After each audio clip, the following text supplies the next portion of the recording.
On my elbow, on my hand, knees, both sides, ankle. This one's pretty bad as well. And then also one on my upper thigh. Bruh. Alright, hey guys, so it's been a couple of days since the 2x 5K race, and I went in with a goal of running around 1650, which I think is pretty realistic and conservative, but I'll talk about how it went, how I DNF from the race, and some lessons learned. So let's get into this. Like I said, and like what you see on the title of this video, I DNF from the race because I kind of blacked out and I experienced some pretty mild heat injury, or at least I think it's heat injury. So what happened was I started off the race pretty well. Okay, so before even the race, it was a really humid day, and the race started at 8 a.m., which is relatively late, I would say, in terms of races in Singapore. So lately it's been super humid. From April to June, I think it's like the warmest weather, warmest month of the year in Singapore. And so yeah, it's been super humid and very hot. And I think the day before I also didn't really get a lot of sleep, so I was also a bit sleep deprived. And in the morning I was sweating quite a lot for I would say like the hour before the race. So I got there, I got to the venue. It was really hot, very crowded as well. So I was sweating a lot, losing a lot of water, losing a lot of salt, but I did get a pretty good warm up in. I did a 5 to 10 minute slow jog. I did some strides and some other warm ups, some dynamic warm ups, and I thought everything was going pretty well, like I planned. But as we got closer to the race, I felt a bit thirsty, but I was also not really willing to drink too much water because from my race experience in the past, I know that drinking too much water can cause some pretty negative effects as you move on to the race. So I didn't drink a lot of water. I just had a couple sips. So the race started, and I think everything went pretty well for the first 2K or so, 2.5K. I was running around 3:10 to 3:15 pace, and I was on track to running a 16:10 or 16:20 5K, which is well beyond what I planned to do. And actually, when I think about it, I think that's actually my first mistake, which is going out a bit too fast. I got a bit carried away. I was in podium spot. I was second place. There was another guy a bit faster than me, probably like around 5 meters in front of me, and I was following that guy pretty well, pretty close.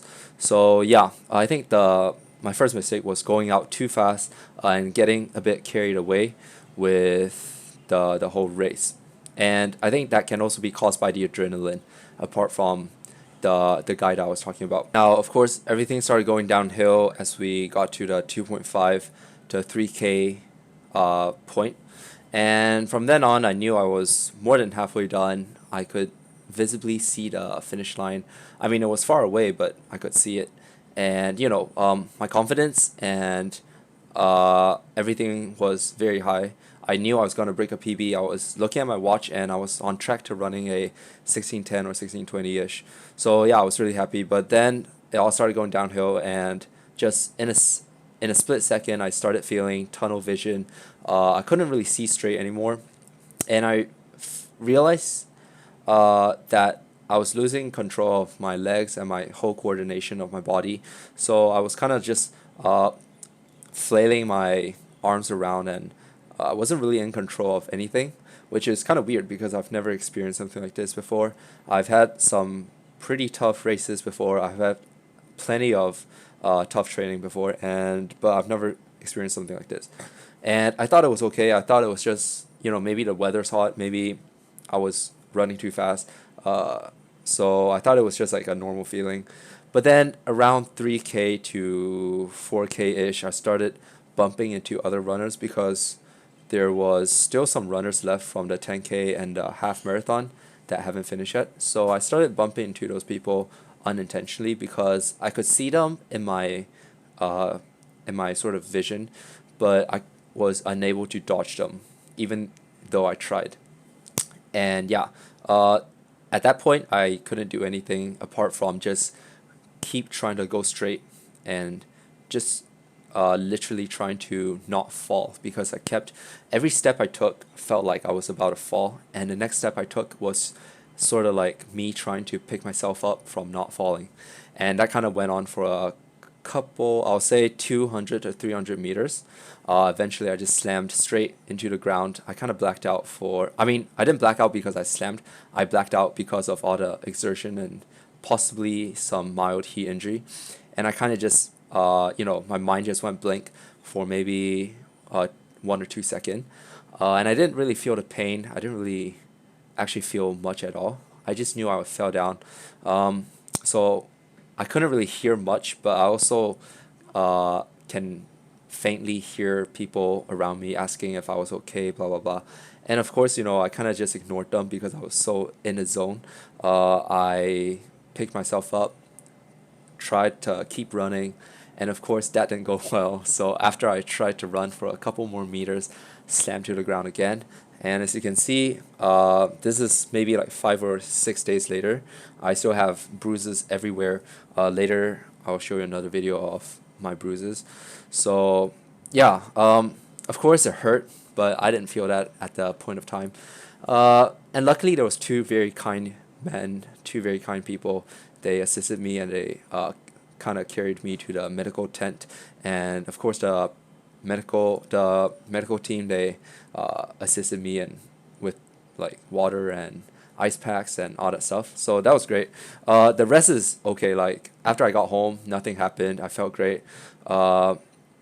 It was just at the point of time it felt very bad because I knew I was going for a very good time. I would have been very proud of, and I was also at second place, so I kind of threw away a really good run, which really sucks. Especially if you're a runner, or if you're an athlete that's been in a competitive sport before, you know how that feels. So yeah, that's all I can say. It really sucked. It's not a great feeling, but I did learn a lot. In the future, of course, the night before, I'm definitely gonna get plenty of sleep, and on the day itself, be properly hydrated, possibly consume some sort of electrolyte or salt, as well as plenty of sugar. So I think, especially in this weather in Singapore, or maybe if you're watching from somewhere that's hot as well, then yeah, hydration, food, and sleep, I would say, is super important. And honestly, I didn't pay as much attention I should have, and that's what caused the results. So yeah, that's a very short summary of what happened in my race. Uh, and I just hope that, in the future, if you're watching this, maybe you learned something from my experience. And of course, for me, in the future, I'm definitely gonna learn from my mistakes and not try not to do the same thing again. So yeah, thanks for watching, and I'll see you in the next video. Bye.